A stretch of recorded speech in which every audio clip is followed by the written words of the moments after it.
very good evening and a very warm welcome to the Biz RoundUp on another weekend. Let's have a look at the headlines for today before moving on to the latest developments in the business arena in detail. Priority will be provided to the local industries in the tendering process. The government releases funds to purchase paddy harvest for the Yalla season. The Manufacturing Purchasing Managers Index increased significantly in last month, recording a 67.3 index value. News in detail. Reiterating on Power and Energy Minister Mahinda Amaraweera's announcement on electricity bill concession, Co-Cabinet spokesperson Minister Dr. Bantula Gunawardena said that consumers will also receive a grace period of 2 months for the payment of the relevant bills. Thus, Minister Gunawardena explained in detail on the electricity concession, addressing the weekly Cabinet press briefing held at the Department of Government Information last Thursday. Billion 3ක් අලාභයක් පාඩුවක් විදුලි බල මණ්ඩලයේ විඳගනිමින් ජනතාවට විදුලි බල පාරිභෝගිකයන්ට අසාමාන්‍ය වාසිය සැලසෙන පරිදි විදුලි බිල පෙබරවාරි මාසයේදී විදුලි බිලට සමගාමීව මාර්තු අප්‍රේල් මැයි කියන මාස තුනේ විදුලි බිල ගෙවන ලෙසට යලි ගණන් සැකසීමක් සිද්ධ කරන්නට කියලා කැබිනට් මණ්ඩලය තීරණය කළා. ඒ අනුව කොවිඩ් වසංගතයට පෙර පෙබරවාරි මාසයේදී බිල රුපියල් 10 නම් මාර්තු මාසයේ අප්‍රේල් මාසයේ මැයි මාසයේ ගෙවිය යුතු වෙන්නේ රුපියල් 1000යි. අපි දන්නවා මේ මුළු රටම වසා තැබීම කරනකොටගෙන සෑම නිවසකම පාහේ විදුලි බල පරිභෝජනය වැඩි වුණා. මොකද තමන් බැහැරට යන්නේ නැතුව නිවස තුලම ඉඳීම කරනකොටගෙන විදුලි බිල වැඩි වුණා. ඒ වැඩි වුණත් ඒටත් සාහනයක් සලසා දෙමින් ඒ අලාභයත් විදුලි බල මණ්ඩලයේ විඳ ගනිමින් පෙබරවාරි මාසයේ බිලට සමගාමීව විදුලි බිල ගෙවන ලෙස දැනුම් දුන්නා. දැන් එතකොට ප්‍රශ්නයක් මතුවෙනවා. නියමිත පරිදි වැඩි මුදලක් ගෙවූ පාරිභෝගිකයන්ට මොකද වෙන්නේ? ඒ අකණ්ඩව ඉදිරි විදුලි බිලෙන් හිලව් කිරීම සඳහා අවශ්‍ය විධිවිධාන යොදන්න කිව්වා. Moreover, the Cabinet approval was given to amend the procurement guidelines of the country, placing priority for the local industries in the procurement activities. In the meantime, the Cabinet has to decide to extend the guarantee payment of 14,500 rupees or 50% of the basic salary provided for the private sector employees until September. Although provisions are placed for local selections in the government procurement guidelines, it has been noticed that the local suppliers and companies have faced with certain limits in the provisions. Furthermore, as a measure to uplift the local industries and generate more employment opportunities in the country, Prime Minister Mahinda Rajapaksa, under the capacity of the Minister of Finance, Economic and Policy Development, has proposed certain amendments to the procurement guidelines. Thus, upon the Cabinet approval, it was decided to procure office furniture and equipment only from local producers having at least a minimum of 50% of local value addition. Moreover, procurement of all the software requirement will be obtained only from local companies, and if difficult to act accordingly, necessary goods will be procured from non-local companies subjected to the approval of Sri Lanka Information and Communication Technology Agency. Sri Lanka Information and Communication Technology Agency manufacture the specifications relevant to the computer hardware required for the state institutions, and if any institution make a local value addition of 25%, they are to provide a 30% selection at the procurement evaluation process. Moreover, all constructions, including those of house, irrigation, water supply and sewage systems, would be awarded to local contractors, and if given the subcontractors to foreign contractors, those contracts should not exceed 10% from the contract value without temporary funds. In the meantime, the Central Bank last Monday announced that its monetary board has decided to suspend the business activities of ETI Finance Limited and Swarna Mahal Financial Services effective from last Monday. Accordingly, ETI Finance and Swarna Mahal Financial Services have become insolvent due to various irregularities taken place since 2011. Due to the inability of Board of Directors and senior management of the respective companies to satisfactorily address the said deficiencies, the Monetary Board on 2nd January 2018 issued directions restricting the affairs of the companies and the powers of the Board of Directors of the two companies. During the subsequent period, both companies were able to repay 30% of the deposits outstanding of each company through various measures, but due to the inability to revive the companies successfully, the financial situation of both companies continued to deteriorate. With the suspension of business of ETI and Swarna Mahal Financial Services, the CBSL has taken necessary actions to pay compensation to the insured depositors under the applicable laws and regulations, which would facilitate to settle 75% of the ETIF's total depositors in full, while each of the remaining 25% depositors will also receive 600,000 rupees as a part of their deposit amount. Moreover, 89% of the Swarna Mahal Financial Services total depositors will be paid the compensation in full, while each of the remaining 11% depositors will also receive 600,000 rupees as a part of their deposit amount. Further, the CBSL has decided to issue notices of suspension of certificate of registration of ETIF and SFSP as registered finance leasing establishments with effect from last Monday. At the beginning of this week, Central Bank announced that Sri Lanka has received nearly $87 million into special deposit accounts. In the meantime, the amount of foreign currency that can be retained by a person in or resident in Sri Lanka in his or her possession has been increased from $10,000 to $15,000 with effect from 1st of July this year. The government of Sri Lanka introduced the special deposit account on 8th of April this year to seek assistance for the national effort to overcome the effects of COVID-19 outbreak in the country. CBSL states that there is a favorable response on that initiative and that Sri Lanka has received $87 million into SDAS so far. The government of Sri Lanka, in consultation with the Monetary Board of the Central Bank of Sri Lanka, has taken further measures to encourage opening of SDAS. Thus, any person who has arrived in Sri Lanka from overseas on or after 1st of January this year can open SDAS with any authorized dealer on or before 7th of October this year out of foreign exchange legitimately acquired and brought into Sri Lanka. In this regard, the amount of foreign currency that can be retained by a person in or resident in Sri Lanka in his or her possession has been increased from $10,000 to $15,000 with effect from 1st July this year. Stay tuned for more news right after this commercial break.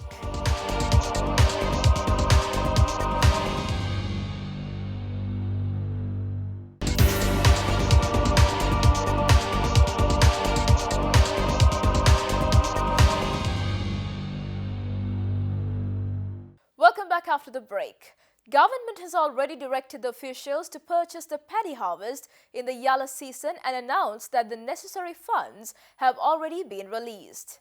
Meanwhile, the government has also begun issuing letters to government contractors and suppliers allowing them to go for loans from commercial banks.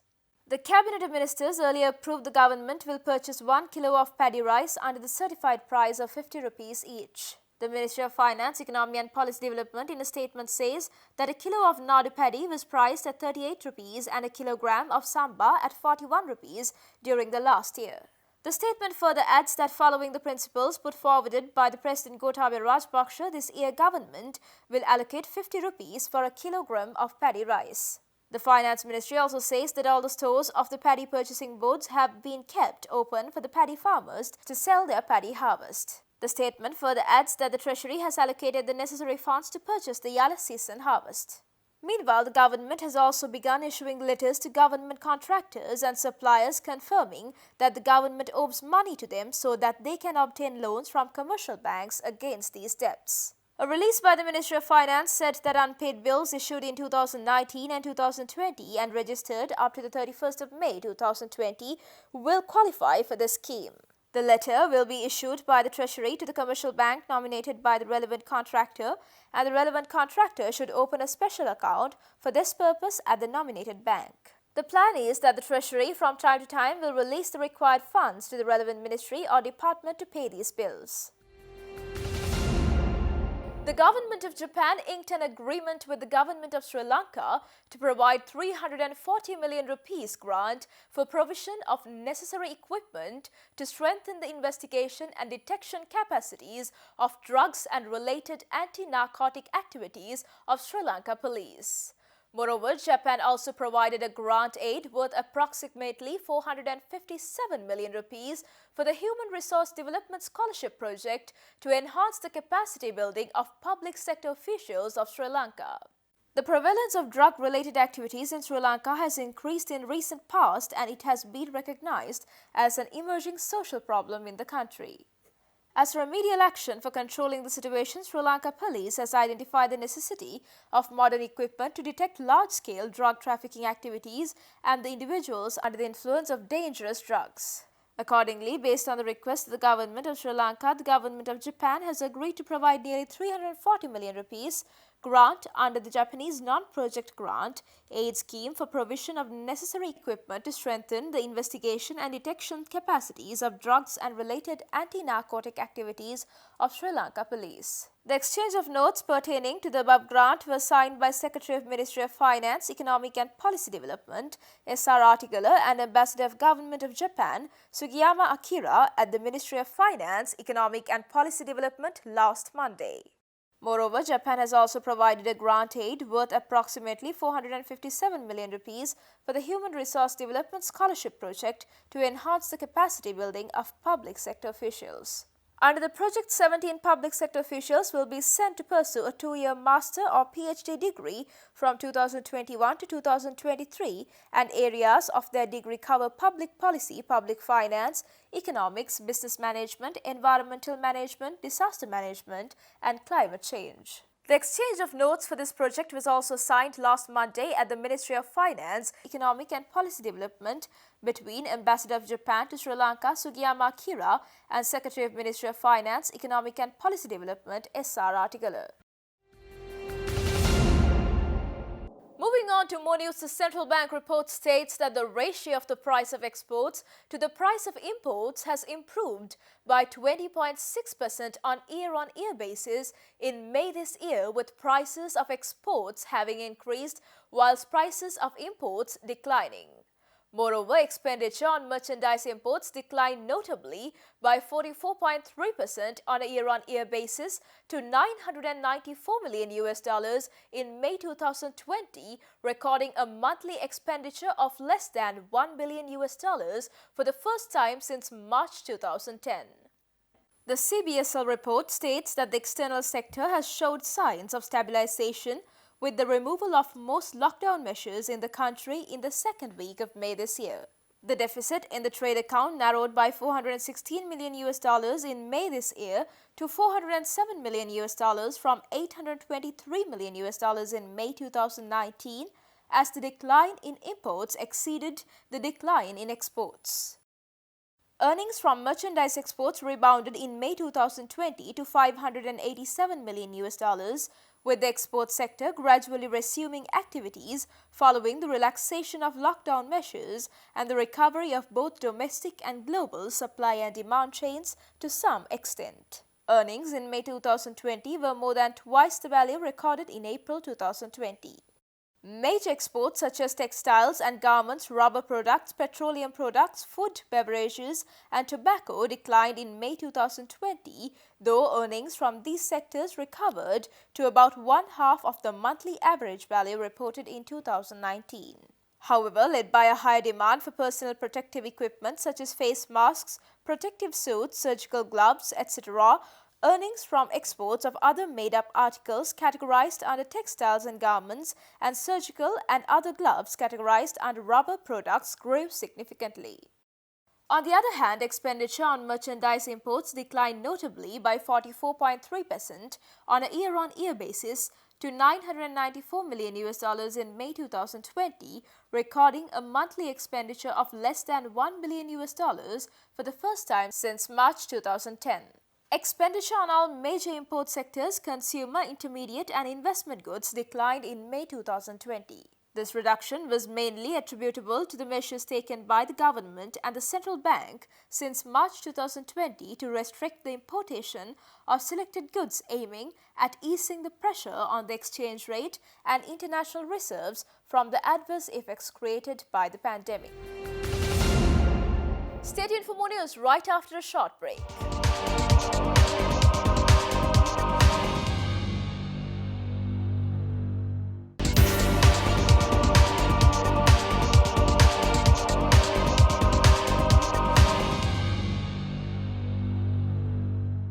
Welcome back. The Purchasing Managers Index issued by the central bank shows that with the normalizing of economic activities in the country following the complete relaxation of the COVID-19 related restrictions for mobility, the Manufacturing Purchasing Managers Index has increased significantly in last month, recording 67.3 index value with a month-on-month increase of 18 index points compared to May this year. Accordingly, the increase in manufacturing PMI is underpinned by the significant improvement in production, new orders and employment, especially in the manufacturing of food and beverages and textiles and wearing apparel subcategories, where many respondents highlighted that their factories were operated throughout the month of June, receiving more new orders than in the previous month, mainly supported by the local demand. Employment sub-index increased beyond 50 threshold with the improved manufacturing activities. In the meantime, services PMI returned to growth territory in June this year, reaching 50.4 after recording index values less than 50 threshold level for 3 consecutive months. This was underpinned by increases observed in new businesses, business activities, employment and expectations for activity sub-indices. New businesses, particularly in financial services, insurance and wholesale and retail trade subsectors, improved in June this year with the gradual normalization of economic activities. With the complete lifting of domestic travel restrictions, business activities in transportation subsector, business activities related to wholesale and retail trade, financial services and other personal services also increased during the month. However, employment continued to decline in June this year compared to previous month due to halt of new recruitments, and further backlogs of work declined in June 2020, implying that any increase in demand could be met with the existing capacity of service providers. And now we have a subject expert at First Capital Holdings bringing you a detailed review on the stock performances for the past week, along with the stock forecast for the coming week. During the week, stock market mainly remained positive, supported by the low yields in the bond market. At the bill auction held on 15th Wednesday, for the first time in history, all 3 treasury bills accepted below 5% mark, and this positively affected the stock market sentiment. During the week, banking, capital goods sector contributed mostly to the turnover, while on 13th Monday, a market experienced net foreign inflow, although year-to-date net foreign outflow surpassed 22 billion. We expect a gradual recovery in the market driven by the plunging bond yields and with the higher liquidity levels from the recent SRR cut and the policy rate cut. Foreigners may continue to be on selling side, although strong buying interest from retailers is likely to absorb the impact. We expect continued buying interest mostly on the banking sector counters, considering the fact that banks are trading well below the net asset value. And that's all news for today. See you on Monday with State of Business. Until then, take care. Good night.